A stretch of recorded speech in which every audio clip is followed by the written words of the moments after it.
C'est faisable, moi je l'ai fait, plein d'autres gens l'ont fait. On n'est pas mort, on est toujours là. Hôtel La Réunion. Je m'appelle Andrea Michel, j'ai 20 ans et je suis en 3e année de langue étrangère appliquée à l'université d'Angers. Je viens des Hauts-de-Saint-Paul, j'ai toujours vécu là-bas, j'ai grandi là-bas. Après le bac, j'ai voulu faire une licence de langue étrangère appliquée, donc la licence LEA, qui n'existe pas à l'université de La Réunion. Du coup, j'ai dû demander des universités en métropole et j'ai été acceptée à l'université d'Angers. Ça me dérangeait pas de partir, j'étais plutôt très contente et excitée à l'idée parce que j'avais vraiment envie de découvrir autre chose que mon petit caillou. En fait, c'était un peu les montagnes russes. Au début, ça s'est super bien passé. J'étais très contente d'avoir réussi à sortir de ma zone de confort. Je m'étais fait des amis. Pourtant, je suis timide et réservée, donc je pensais que ça allait pas être facile et j'avais quand même réussi. J'étais très fière de moi, c'était le tout début d'année. Et après, ça s'est compliqué à cause du Covid parce qu'en fait, on a eu quasiment 1 an de cours à distance. Et pendant cette année-là, mes journées se résumaient à me lever le matin, à faire mes cours par visioconférence sur mon ordi. Et c'est tout en fait. J'avais pas d'interaction sociale. J'étais enfermée dans mon petit studio de 15 mètres carrés. Et c'était assez compliqué. Enfin, pour tous les étudiants, c'était compliqué parce qu'on se sentait vraiment isolé, démotivé et pas soutenu. Surtout pour les outre-mer parce que nous, on n'avait pas du tout de famille à proximité. Personnellement, j'ai eu de la chance parce que j'avais quand même un oncle qui habitait pas très loin de chez moi.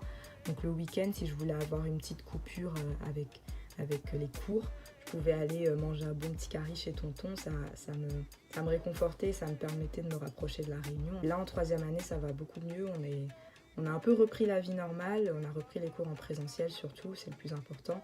Et du coup, j'ai pu recommencer un petit peu à avoir une vie sociale et à faire des nouvelles rencontres et à sortir avec mes copines. Je dirais opportunité et expérience. Opportunité parce qu'en fait, je m'étais dit, j'aurais peut-être pas l'occasion en fait de le faire plus tard. Et là, c'est le moment, je suis jeune, j'avais à peine 18 ans, donc c'était le moment en fait de me dire va vivre ta propre expérience et tu n'auras effectivement peut-être pas d'autre occasion de partir après. Je me suis vraiment pas mis de pression, j'ai pas trop réfléchi et je me suis pas dit il faut que je réussisse. En fait, dans ma tête, c'était plutôt soit ça marche, soit ça marche pas. Si ça marche, tant mieux. Si ça marche pas, ça marche pas. Je retournerai à La Réunion. Mais ça sera toujours de l'expérience d'avoir vécu pendant 1 an ou 2 ans en métropole, toute seule. Ça sera jamais un échec en fait. C'était du coup de faire une licence de langue étrangère pour devenir professeur d'anglais. En cours de route, j'ai un peu changé de plan parce que pendant ma licence, j'ai touché un petit peu à des matières, notamment le marketing et la communication.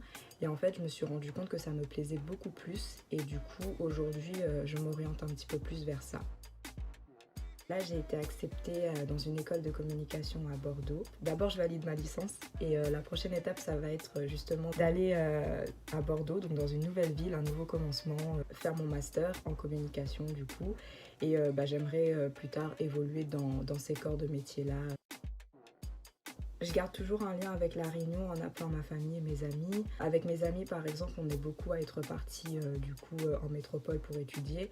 Donc on essaie de se voir le week-end, essayer de recréer un petit peu l'ambiance réunionnaise. Et ça fait toujours plaisir en fait de revoir un petit peu des visages familiers. Je rentre tous les ans sur l'île pour voir ma famille et mes amis d'enfance. Mon île, clairement. C'est un passage obligé de rentrer, ça me permet de me ressourcer et de vraiment faire une coupure entre ma vie d'étudiante en métropole et ma vie et mes racines à La Réunion.